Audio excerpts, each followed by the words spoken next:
Kalau ngomongin koin asing khususnya Perancis, barangkali kawan-kawan masih ingat dengan video saya beberapa waktu lalu yang membahas koin setengah franc tahun 1983, yaitu La Symbiose yang elegan, menabur benih di masa sulit.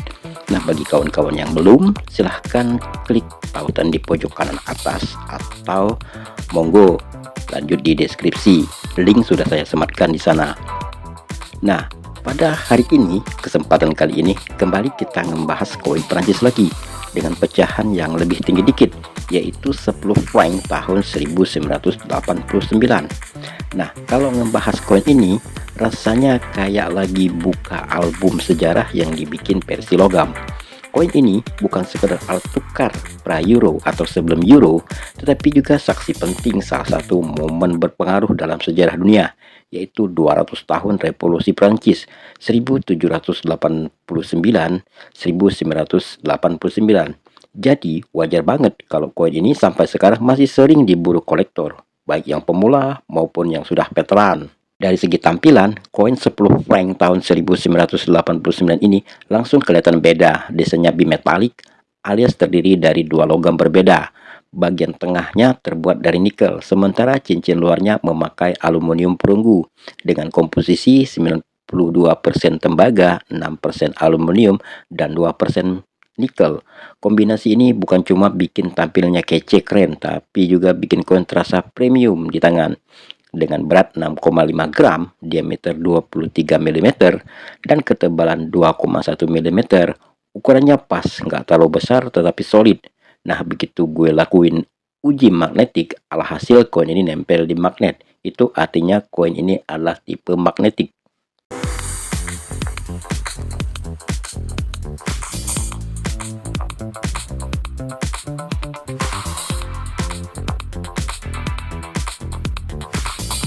Bagian sisi depan menampilkan sosok legendaris Genie de la Liberté atau Spirit of Freedom atau semangat kebebasan, ya kalau diterjemahkan secara bebas dalam bahasa Indonesia.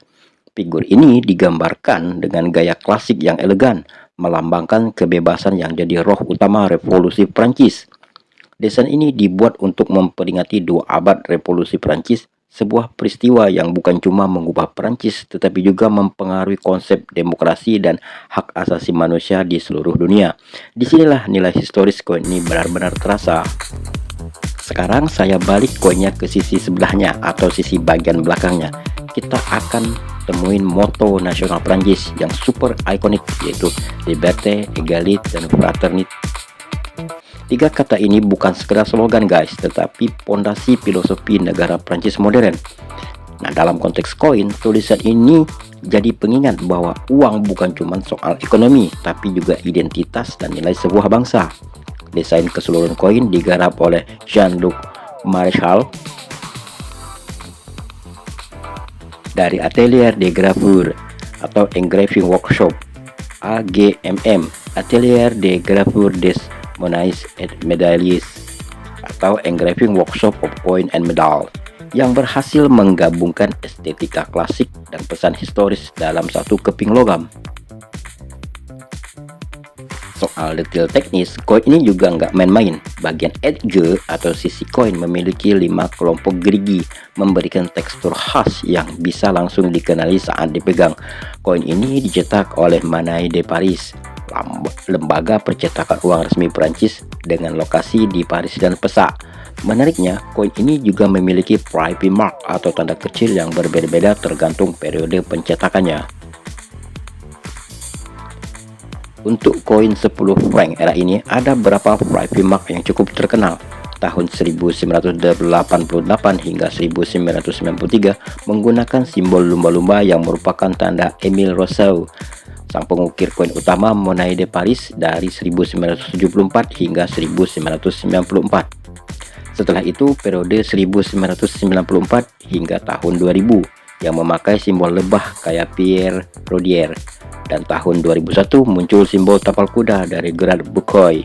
Variasi kecil ini justru menjadi daya tarik tersendiri bagi kolektor, menjadi bahan obrolan para kolektor karena membuka peluang untuk berburu varian berbeda dari desain yang sama.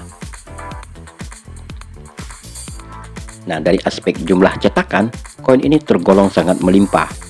Ya, menurut data Numista, jumlah cetakannya mencapai 249.980.449 keping. Sementara itu, NGC Coin dan standar katalog Ballcoin mencatat angka 249.980.000 keping. Ada perbedaan cetakan atau mintage sebanyak 449 keping. Selisihnya kecil banget, tapi tetap menarik buat dicatat.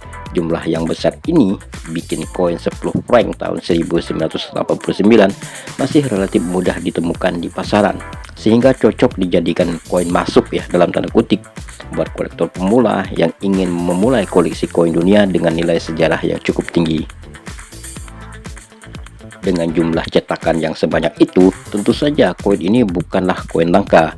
Daya tarik utama 10 franc tahun 1989 adalah ada pada cerita di baliknya. Ia merupakan simbol perayaan revolusi, kebebasan, dan identitas nasional negara Prancis yang dituangkan dalam desain modern.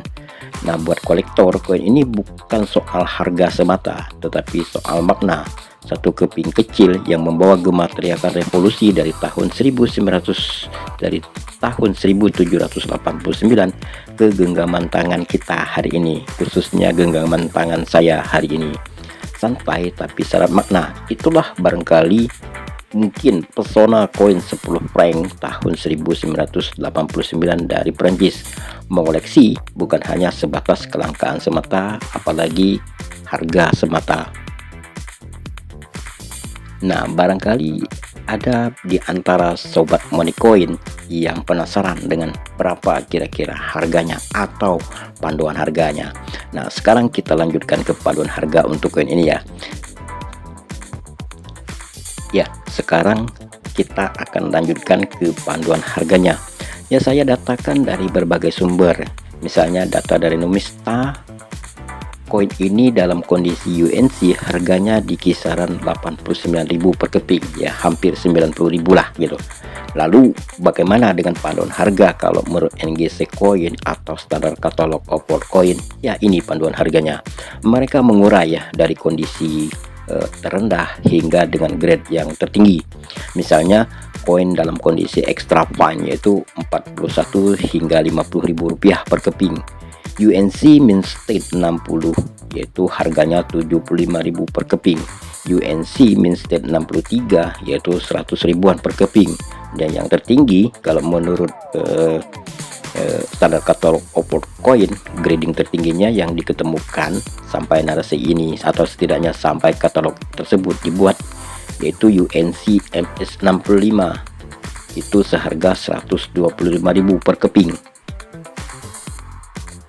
Ya, itu tadi panduan harga dari Numista maupun NGC serta katalog koin dunia.